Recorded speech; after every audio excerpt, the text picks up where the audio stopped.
so I'm going to give an extended version of the project that Michael very briefly talked about yesterday in the partnership panel. So this is one of the SPI partnership projects. And I mean, so I think it really is, it kind of really exemplifies the thinking behind SPI in terms of kind of what John set out that SPI was trying to achieve. So I think sort of to summarise what he said, I think we're supposed to be using science to grow the pie. I think that's kind of pretty much the aspiration of SPI. So this kind of came about because I think, so remember, charity is an organisation that sort of has a very specific objective, which is to kind of increase the number of people who leave money to charity in their wills. So that they have a clear mission in terms of what they're trying to achieve, and they also have a very kind of strong set of beliefs about how they might bring this about, and particularly they kind of want to work through lawyers in terms of engaging their kind of customers when they come to write a will and talking to them about charity. But what they didn't have was any real sort of scientific evidence that this was going to be effective. So in a sense, why they kind of came to us as academics is to kind of help them to kind of create that scientific evidence base to kind of back their beliefs and kind of produce some hard evidence that they could kind of use to then drive this forward. And as Michael has said, it's been really very effective. So the results I'm going to show you, so the bottom line is that in answer to the question, yes, simple prompts can increase bequest giving. The magnitudes are really quite impressive. And this has become kind of very useful to remember a charity in terms of kind of pushing what they want to achieve kind of, in terms of their agenda. And so it's increased the number of lawyers who are kind of talking about charity, and it's also, as Michael said, kind of gained kind of policy buy-in. So I think, I think it really does exemplify a good example of using, academics and partners working together to create a scientific evidence base.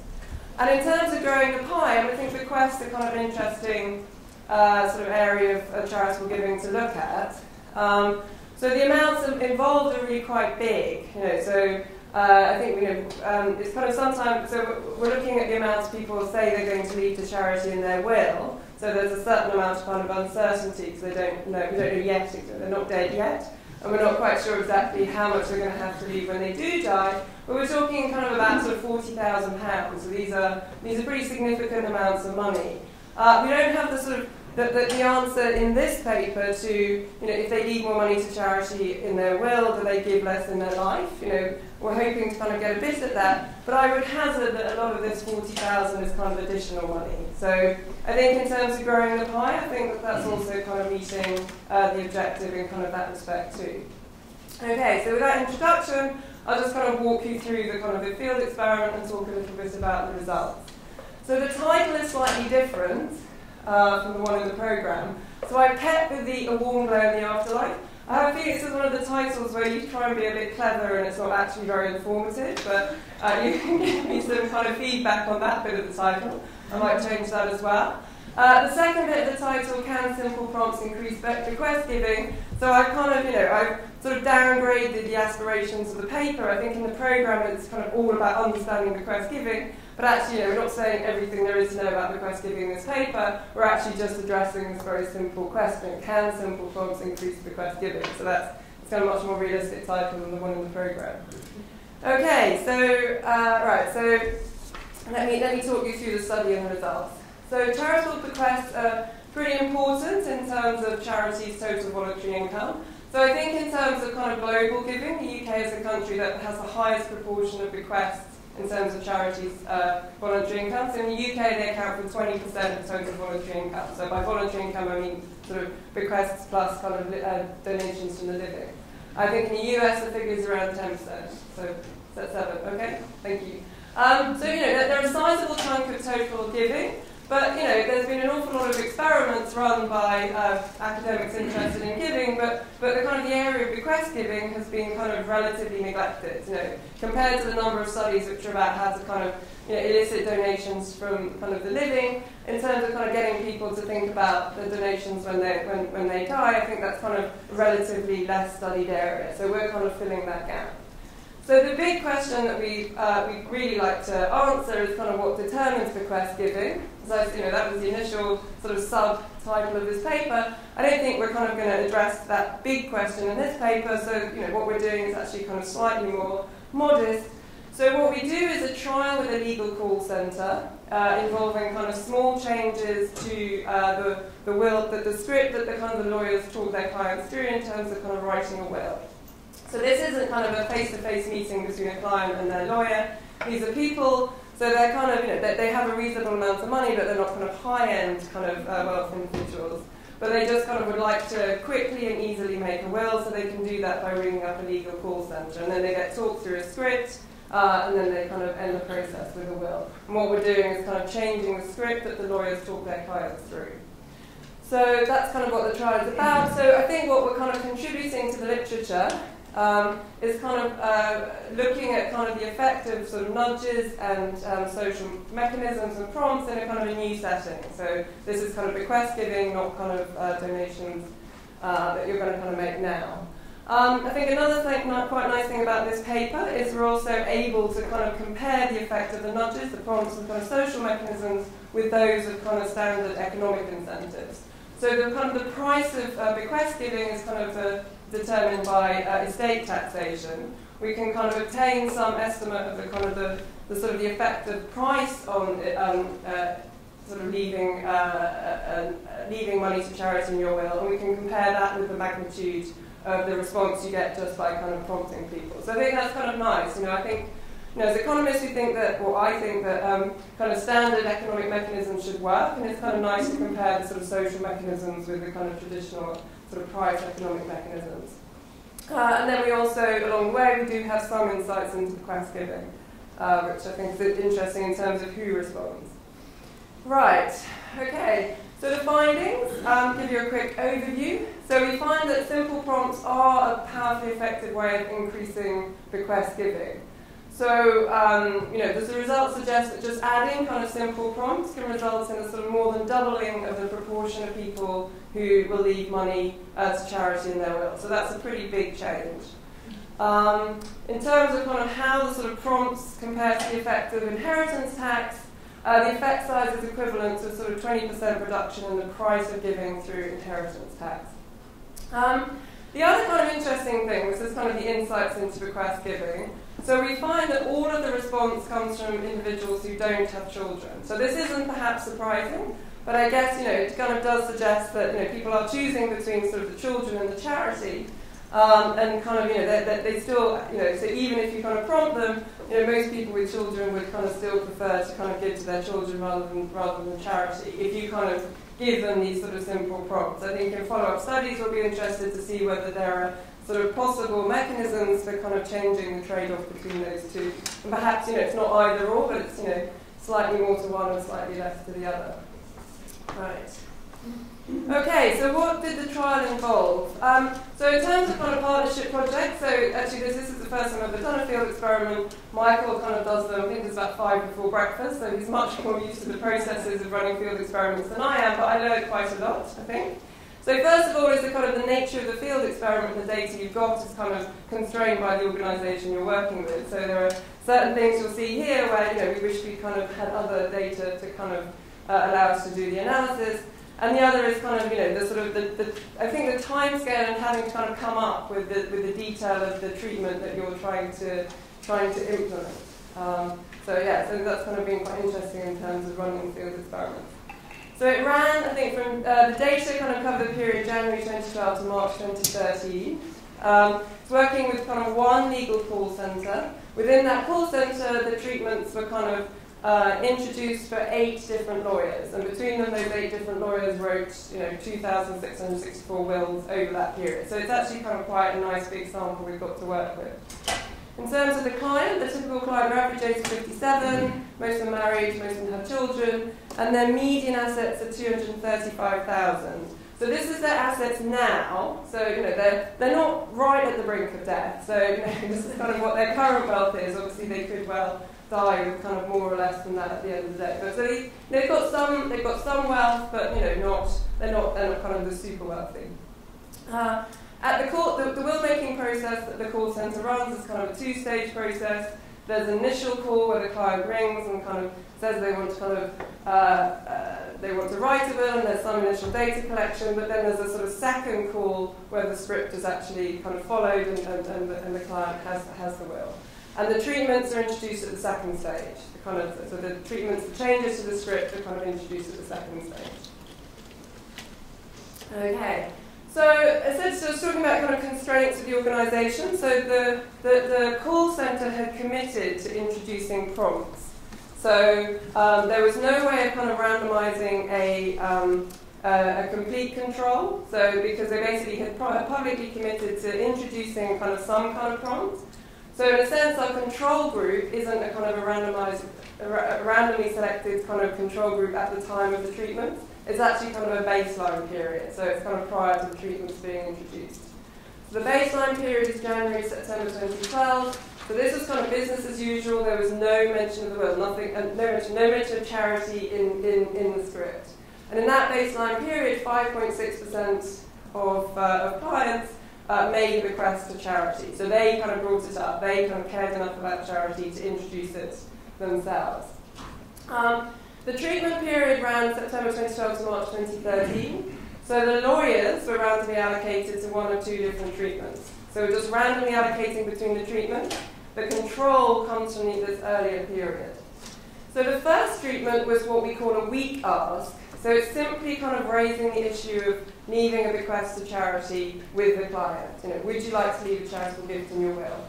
So I think this is a lawyer. Actually, this is a lawyer at the end of a phone. This isn't a representative of the charity. This is kind of an independent third party. So we would interpret the effect of this kind of quite simple ask as being kind of salient. So kind of the lawyer is introducing charity into the will-making process. Treatment 2 is a kind of a stronger ask. So again, so it combines both the sort of social norm and emotional prompt. So the lawyer kind of says many of our customers like to leave a gift to charity. So we've heard a lot about social norms. There's a bit of that. And there's also a bit of kind of emotion. So are there any charitable causes that you're passionate about? So we can't disentangle those two. We're going to just call this a kind of strong ask. So this is a kind of summary of the very raw results. So without kind of doing any regression analysis, but this is kind of the broad kind of picture. So first of all, you can see that that each of the prompts is associated with a kind of sizable, significant increase in the proportion of people who leave money to charity in their will. So it goes from 5.6 to 11.8 to 16.5, moving from baseline to weak ask to strong ask. So unfortunately, data on bequest size is only collected during the treatment period, but the effect of the strong ask relative to the weak ask has no significant effect on bequest size. So so it's kind of not more people but giving less. So from the charity's point of view, this is kind of like a win-win situation in terms of the total amount of money that they're getting. So this kind of the strong ask is more consistently effective. So this is basically comparing the proportion leaving money to charity in their will for each of the lawyers between the baseline and the treatment period. So this is kind of interesting. Basically, the effect of the strong ask relative to the weak ask is not that kind of the weak ask works sort of slightly for all lawyers.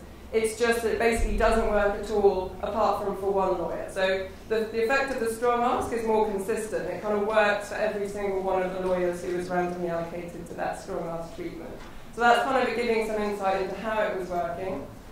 And then the final graph in the sort of the bottom right-hand corner is breaking down the kind of the proportion leaving money to charity for each of those kind of three conditions, comparing individuals without children in blue and individuals with children in red. So you can kind of see it's really the individuals without children who are kind of responding. So there's kind of no significant increase in the kind of the proportion leaving money to charity among those with kids.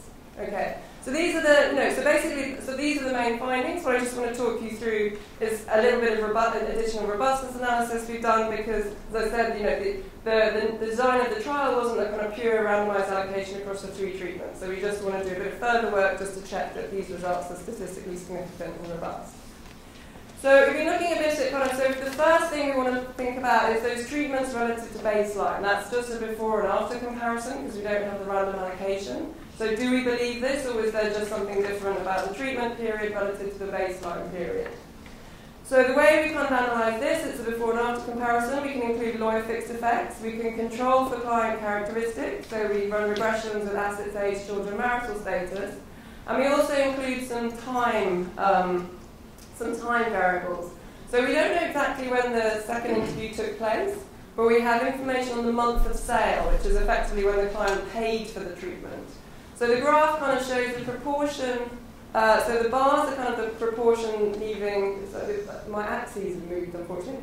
The bars show the proportion leaving money to charity in their will, and the reds show the proportion of cases that are treatment cases in each month of sale.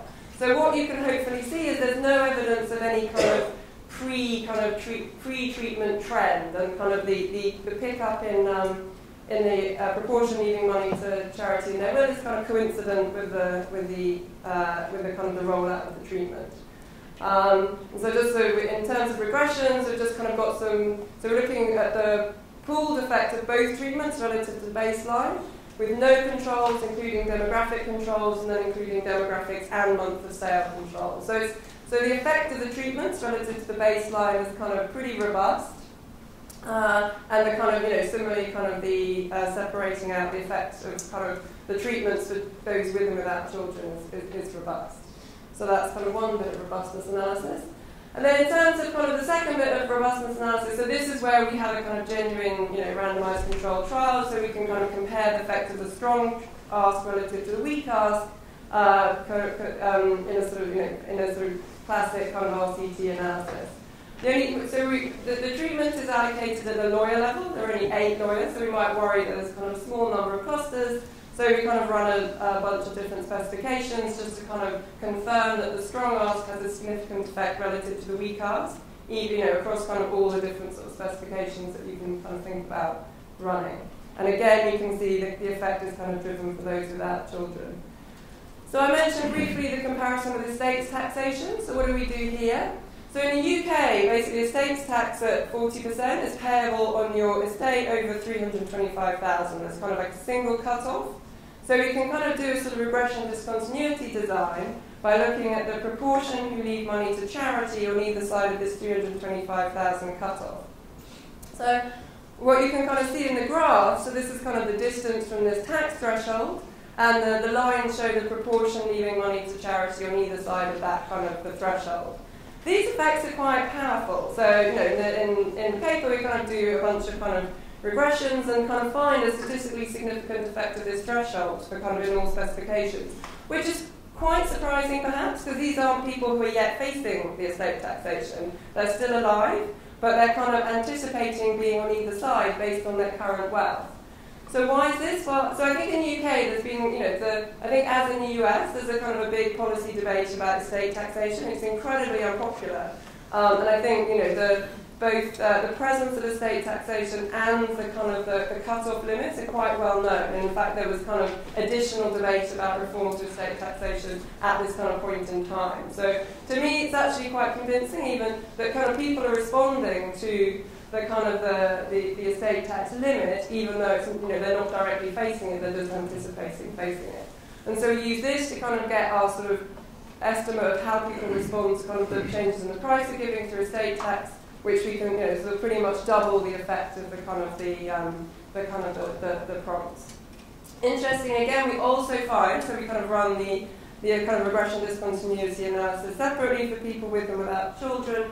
The effect of the price mechanism, the kind of the estate taxation, is also, as I say, stronger among people without kids. It's only significant for people without kids.